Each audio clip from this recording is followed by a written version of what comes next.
충분히 또 재발할 가능성도 있지 않을까라는 염려도 되는데요. 그건 어떻게 보십니까?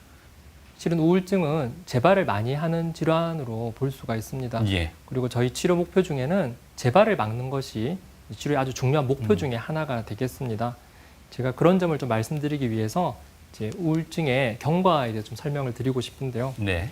먼저 이제 우울증의 경과의 일반적인 흐름과 관련 용어들을 좀 살펴보겠습니다.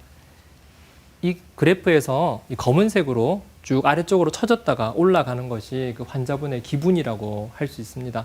그 좌측에 보면 이제 아래쪽으로 쭉 내려갔었죠. 가장 밑바닥까지 갔을 때 저희가 이제 치료를 시작하게 된 겁니다. 그러면 약을 쓰면 이렇게 기분이 올라가고 상담을 하면 점점 좋아지는데 어느 시기에 이제 환자분께서 약을 중단하시게 되면 저렇게 3번 악화가 되게 되는 것이죠. 그래서 충분히 증상이 사라질 때까지는 이게 한 2, 3개월 정도가 걸리는데 약물 치료를 꾸준히 하셔야 되고요. 관해, 즉 증상이 완전히 사라진 상태를 관해라고 하는데 그 상태로도 몇 달간을 유지를 하셔야 됩니다. 보통은 이제 최소한 6개월 이상, 평균 처음 발병했을 때는 1년 정도 유지를 권유를 드리고 그렇다 하더라도 나중에 증상이 이제 어떤 스트레스에 노출이 되거나 스트레스가 없다 하더라도 때로는 뭐 계절의 변화라든지 다른 요인에 의해서도 우울증은 재발을 할 수가 있습니다. 이 우울증 약제를 저희가 한 1년 정도 쓰는 이유가 있습니다. 그 이유는 우울 증상을 경험하시는 분들께서 만약에 치료를 받지 않으면 어느 정도 지나면 그 우울증이 좋아지는가를 관찰한 연구들이 있었는데 이 평균적으로 한 6개월, 짧게는 6개월 또는 한 1년 이상 우울증이 지속이 된다는 것을 저희가 발견한 거죠.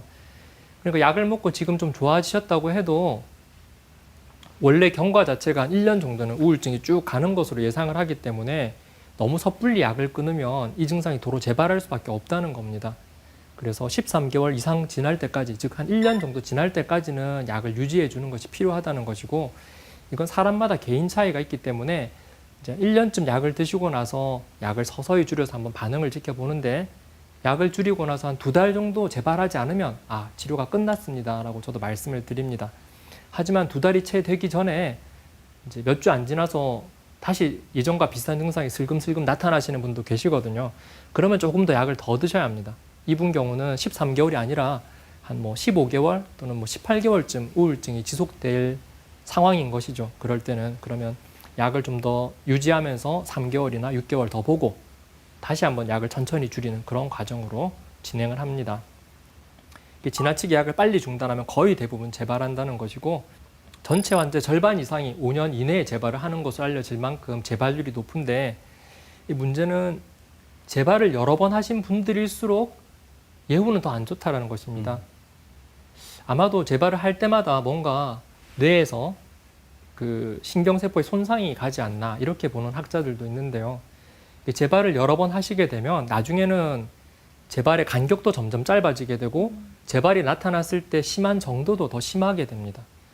그러니까 그냥 자꾸 재발을 방치하는 것보다 약을 그냥 꾸준히 드셔서 재발을 오히려 막아주는 것이 이런 위험성을 피할 수 있다는 것입니다.